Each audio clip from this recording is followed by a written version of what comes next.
This will be a day long remembered. Now I am the master. Welcome to another episode of Legends and Theories. And welcome to a video that is something I wasn't sure if I was going to make, but I think it is necessary with just how major of news this is. And if you somehow haven't heard, and I'm the only Star Wars covering YouTube channel that you listen to, well then, well first, thank you. And second, just the absolute most insane leak has come out this morning. Something I'm sure you could guess based on what the thumbnail would most likely look like. I haven't said the thumbnail yet, but it's definitely going to have the pointed topic in this, which is Kathleen Kennedy's leaked retirement. And this is something that does make a lot of sense. Her contract expired last October, and unlike all previous renewals, there was no information about renewal, so there was a very good chance that her contract was not renewed and that she's going to be announcing her retirement sometime this year.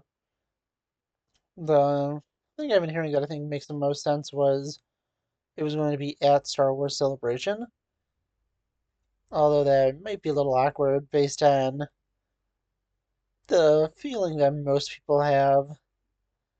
But I think that's also part of the reason why it could have been set in Japan, which is a very polite culture and somewhere where the more extreme acts of some fans may be frowned upon way more than if it was in either the US or somewhere else.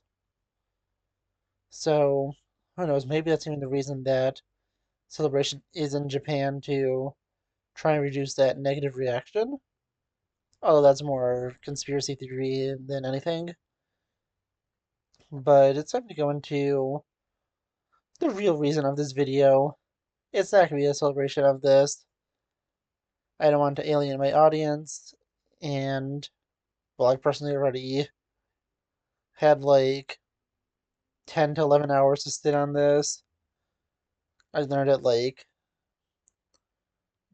5:50 a.m., so it's currently nearly 3:50. So yeah, I've known for a while and already had all the time to personally go through all my personal experiences with this. But as you can tell, through videos I've released, I have not liked everything that Disney has done, and specifically under her. Yes, there are some things that I really enjoyed. Personal favorites include two-thirds of the final season of Clone Wars, the first season of Andor, the Jedi games, the Bad Batch, and, while not perfect, I did enjoy overall Obi-Wan and Ahsoka, although I know that's not as popular. And then Skeleton Crew was also a really solid show. But the big problem with Star Wars right now is it's just not relevant. Let's look at the last two shows.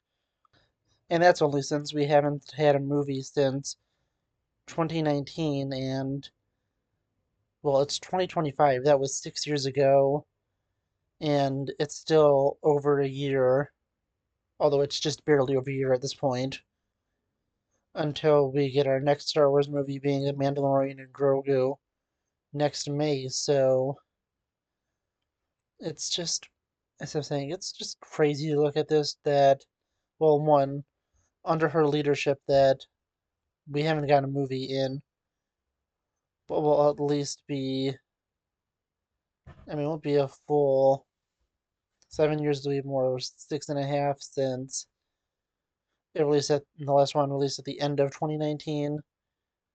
So the end of this year is really going to be the completion of that 6th year. And And then going into next year, it's only going to be about half a year until we get that next movie.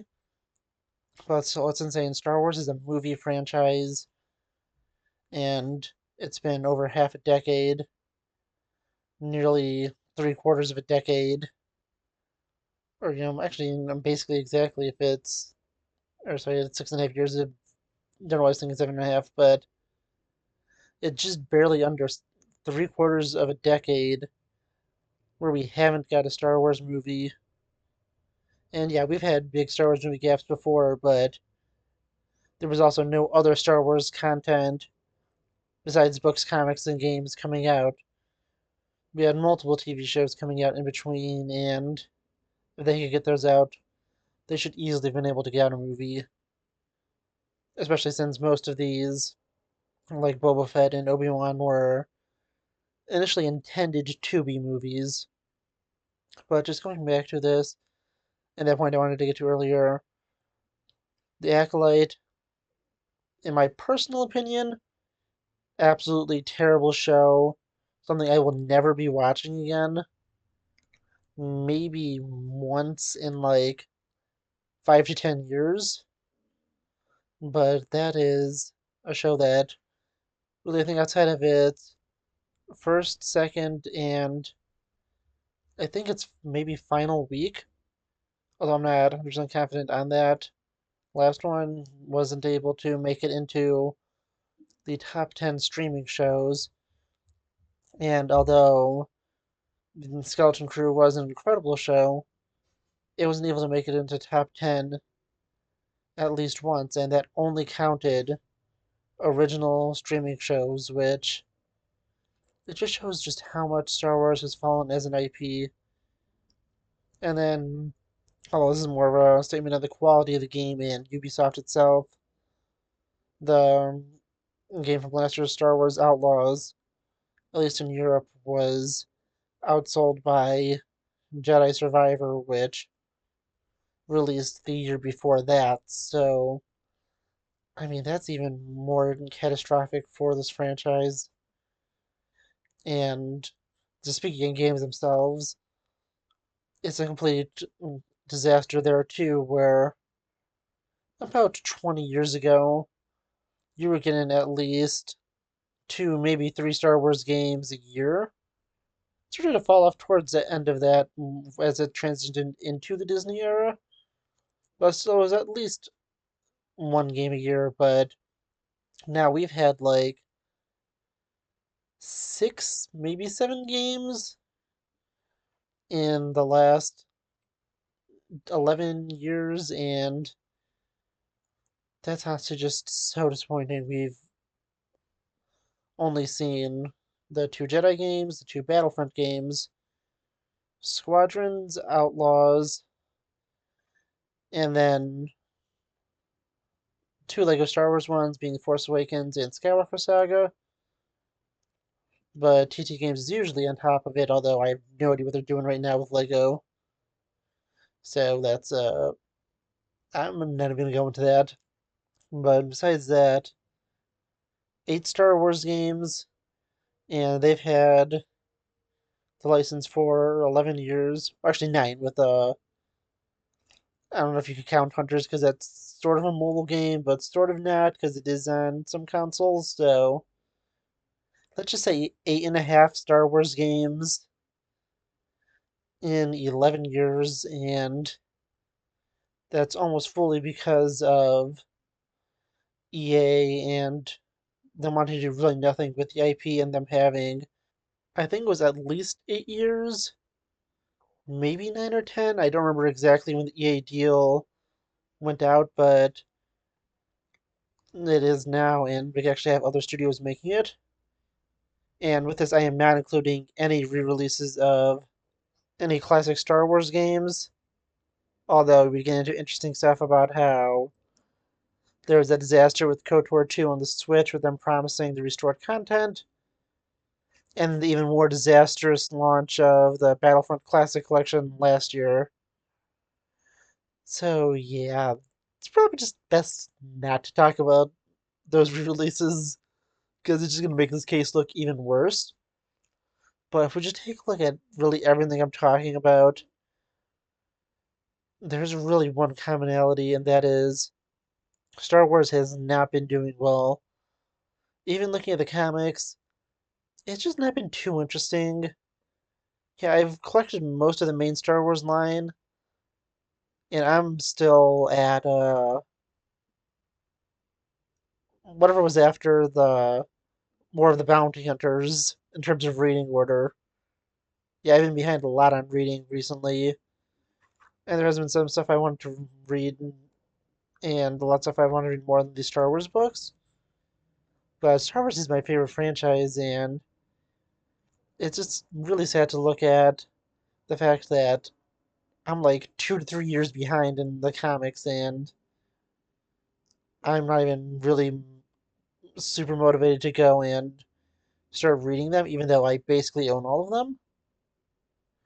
And that is just such a disappointing thing to me.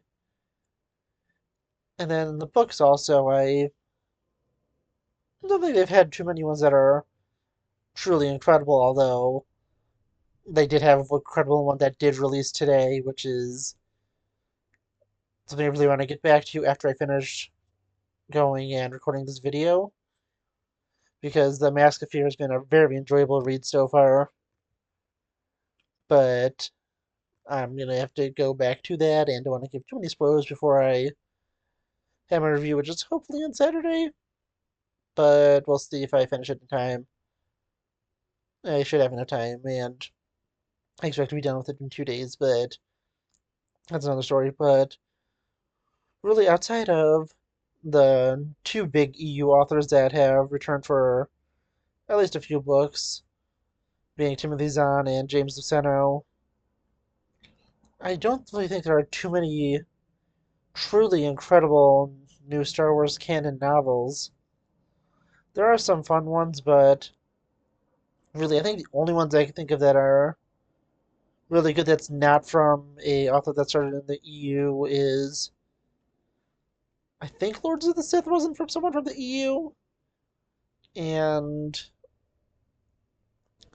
and then there's some ones that are good but are kind of ruined by the connections to the sequels, like Phasma and Bloodlines, which both are good books on their own, but they just really tie into the sequels a lot, and those hurt them a lot. And then, speaking of the sequels themselves, yeah, they did make a good amount of money, but episode 9 made half the money of episode 7, and episode 8 was a complete disaster for the fan base, and which is the main cause of basically all of these problems, where episode 8 just destroyed the Star Wars fan base, and it has never recovered. Just with all this chaos that I've been listening for, wow, this has been like, well, I'm in like 14 minutes nearly right now. It's just, it's just really sad to think about. And, well, the one thing I have to say is, no matter if you think it's good or bad, there's just an extreme drop in interest in Star Wars. And no matter what you do, if you're the biggest Disney supporter or the biggest Disney hater, all problems have to be taken up with the leadership, and the leadership of Lucasfilm specifically, since it seems they're being given a good amount of independence to do what they want, is with Kathleen Kennedy.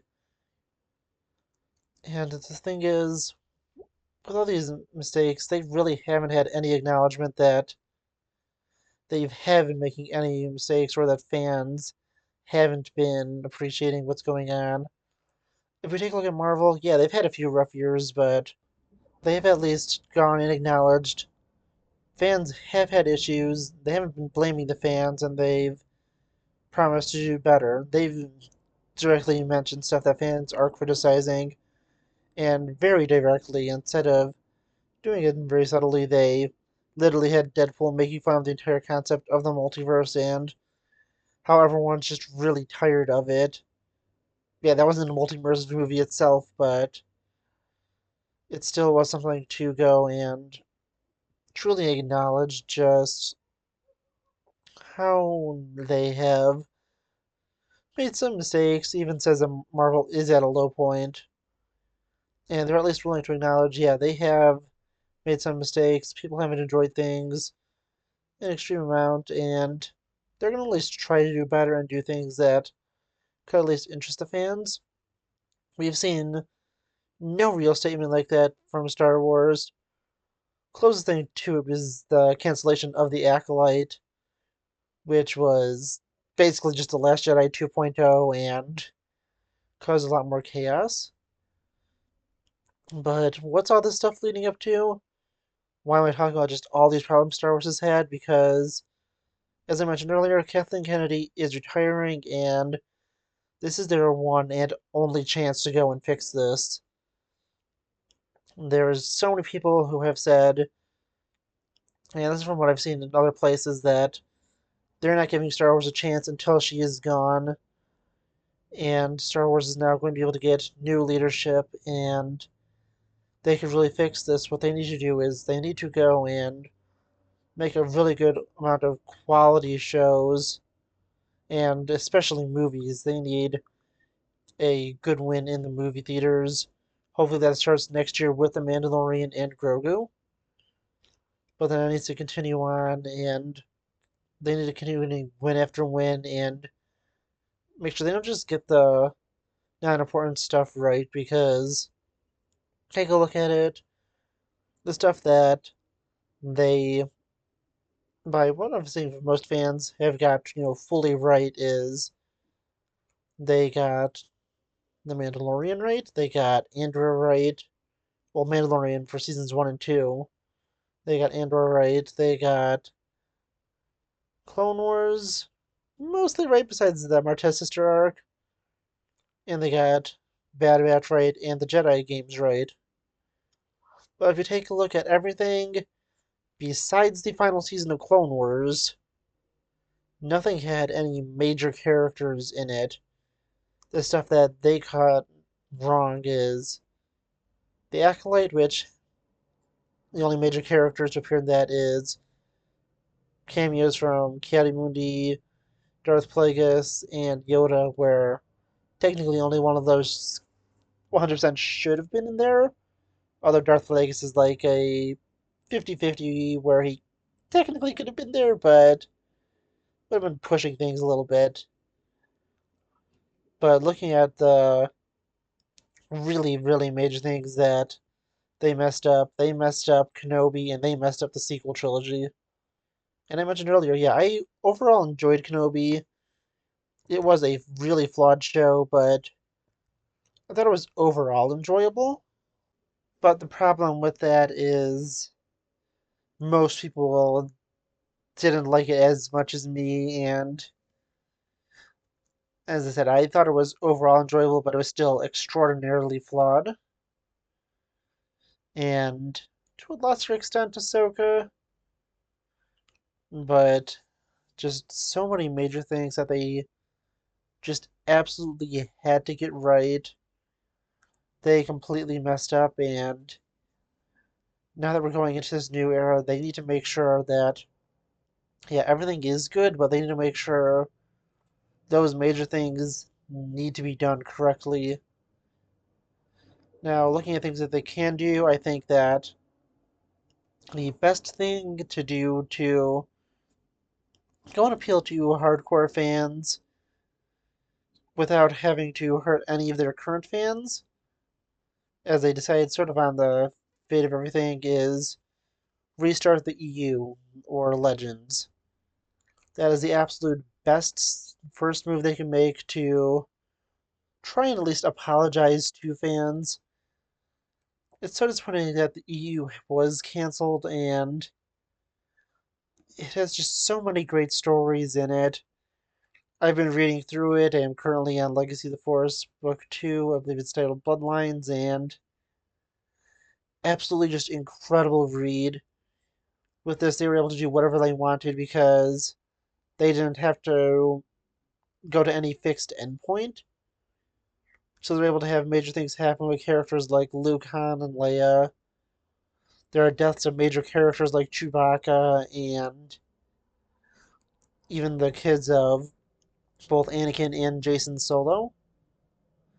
Meanwhile, on the side of Disney, really besides the Thrawn Ascendancy trilogy, which only had the character of Thrawn to worry about, they aren't able to do anything that is really galaxy changing because it all has to fit into everything that already exists. And there's nothing that really takes place outside of this time period besides the High Republic, which is honestly just personally set to at a really boring time for me. But this entire thing with the EU, I think it is a great first step, but they need to do so much more. And I'm not going to go into everything here, but they need to find a way to be able to go in, find a way to maybe either skirt around the sequels without outright retconning them so they're not hurting the people who do enjoy those movies, because there are people who enjoy them and it'll cause even more chaos there. So it's just really hard to figure out what they exactly have to do, but they need to find a way to go and be able to please Star Wars fans and make good quality content that the vast majority will enjoy because no matter what you release, someone will always dislike it. But this is the opportunity they have now. They need to be able to release more content that is good. Although if they do need to take their time to make good content, that is totally acceptable. But they need to make sure to have, as I said, good quality content. And this content just really has to be focused on some important things. They need to make sure they get the important stuff right while still getting everything else to be good. So we're at a rare opportunity somewhere that I don't know if it's ever possible to get to again. And even if it is, that point is probably at least a decade away at a minimum. So that could be enough time to bury the Star Wars franchise for a good amount of time. So I'm just begging the people at Lucasfilm, put someone who loves Star Wars in charge. Make sure that they're doing all they can to make Star Wars a great franchise, and I just don't want to see this franchise fall apart because I am such a massive Star Wars fan, and I do not want to see this franchise die. And as I mentioned in the previous video, they can't kill it and what it means to people, but we may never see new content again if they just continue to go down the path that they are on now, and they need to make some major changes.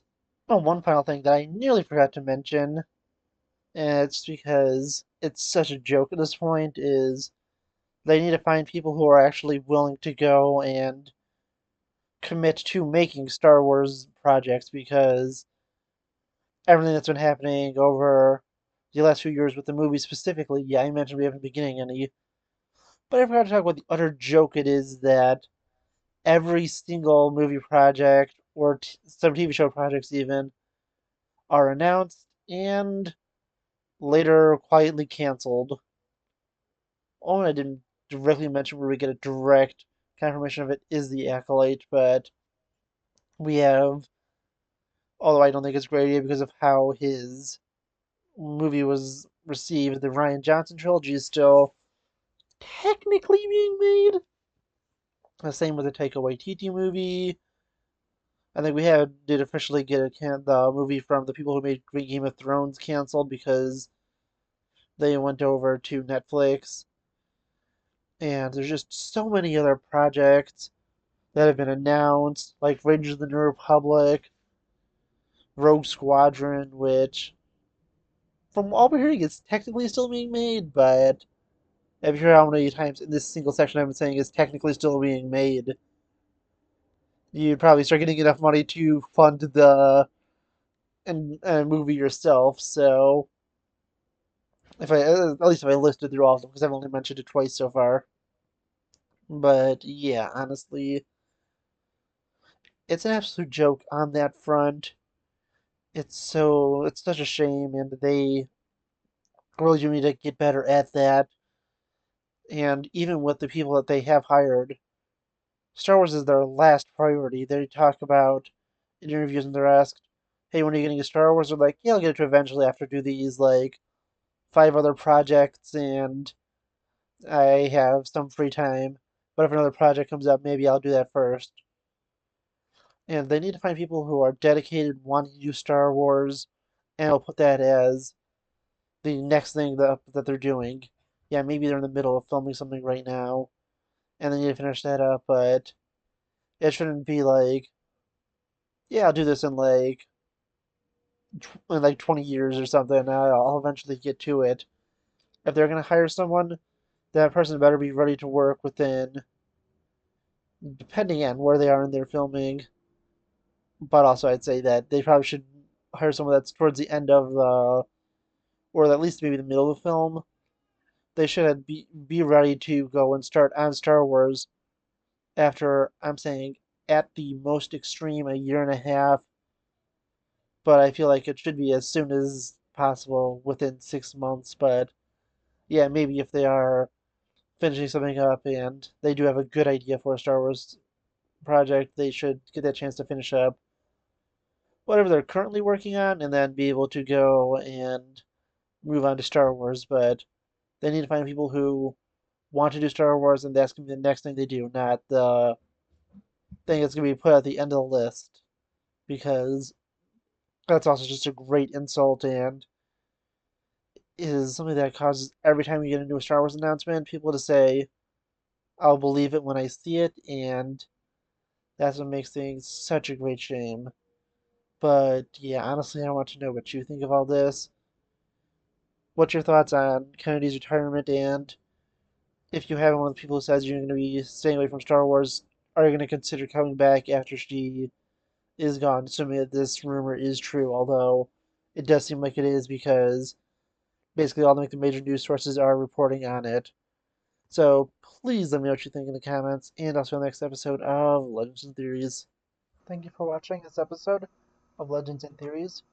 Please subscribe, like the video, share the video, leave a comment, check out the video on screen, and may the Force be with you.